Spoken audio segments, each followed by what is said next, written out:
28 백수 4년차로 접어든 나는 돈이 없어서 정말 찌질한 20대를 보냈다. 여자친구한테 매일 얻어먹을 수도 없고 뭐라도 사줘야 되는 날에는 엄마한테 사정사정해서 3만원이라도 받아서 나갔다. 엄마는 한숨을 쉬면서 결국 주시긴 하셨지만 그 순간에 내 마음은 자괴감이 밀려들었다.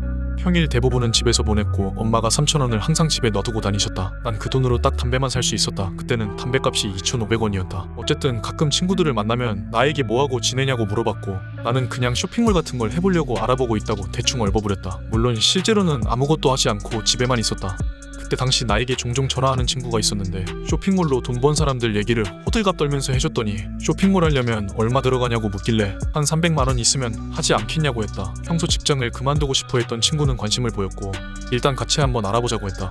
친구는 직장을 다녔기에 시간이 많진 않았고 나는 숫기가 없어서 혼자 못 알아보니 휴일에 약속을 잡고 동대문에 같이 가보기로 했다. 근데 동대문 시장에 가서 얼핏 가격들을 보니 가격 단가가 도저히 안 나오는 것이었다. 그래서 그냥 아무것도 사지 못하고 허탈하게 집에 다시 돌아왔다. 도대체 물건을 어디서 떼와야 하는 건지 그걸 몰랐다.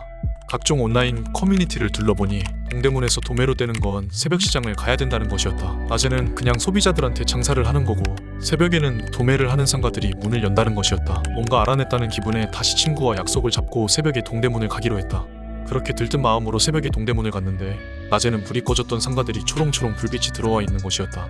사막의 오아시스를 발견한 듯 도매상가를 둘러봤다. 우리는 돈도 없고 여유가 없어서 일단 구두 3켤레만 사왔고 그렇게 다음날 2만원짜리 조명 하나 사서 도화지에 놓고 사진을 찍었다. 그리고 어설픈 웹디자인 실력으로 상품 페이지를 만들어 옥션에 등록을 했다. 당장 큰 돈도 없고 일단 옥션에서 팔아보기로 했던 것이다. 그리고 들뜬 마음으로 하나하나 가격을 비교해보니 나는 개당 3만원에 사온 걸 35,000원에 올렸는데 어떤 사람은 나랑 똑같은 신발을 3만원에 파는 것이었다. 내가 신발을 3만원에 사왔는데 누구는 똑같은 걸 3만원에 파는 것이었다. 아니 이거 뭐야? 도대체 신발이 얼마였길래 저 사람은 3만원에 팔고 있냐? 이건 아니라는 생각이 들었다. 도매업자들이 직접 온라인으로 물건을 팔고 있다고 생각하니 이건 도저히 가격 경쟁에서 시작을 할 수가 없다고 생각했다. 너무 허탈했고 답이 없다고 생각했다. 물론 지금 생각해보면 소량으로 구입해서 그랬을 수도 있는데 그 며칠 동안 동대문 돌아다니며 뭔가 알아보고 했던 것들이 내가 호구가 됐다고 생각하니 스스로 어이가 없었다. 그 이후에 각종 생산 공장에 직접 연락을 해서 도매 단가를 물어봤는데 우리가 접근할 수 있는 가격대가 아니었다. 최소 100개 500개씩 기본으로 납품받아야 하는 조건이라서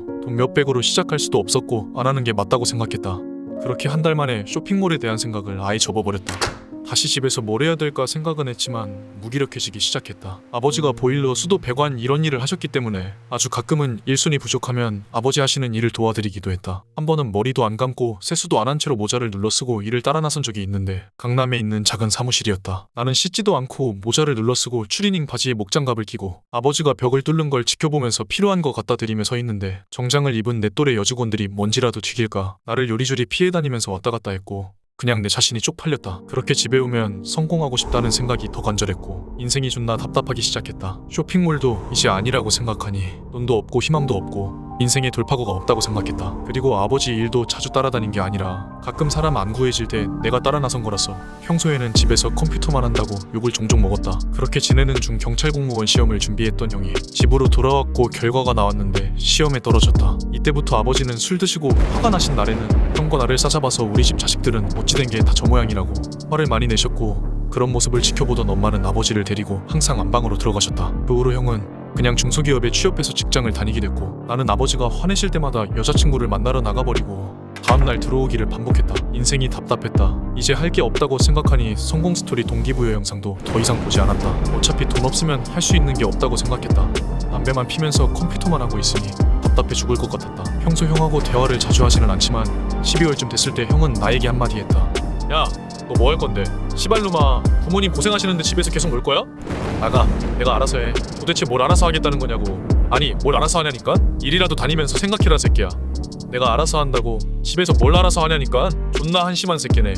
난 모니터만 쳐다보며 내가 알아서 하겠다는 말만 되풀이했다. 물론 형이 보기에도 내가 답이 없다고 생각되니까 부모님 입장을 생각해서 한마디 했을 것이다. 그날은 나도 답답했는지 어금니를 꽉 깨물고 눈물을 흘렸다. 난 그렇게 29 5년차 백수로 접어들게 된다.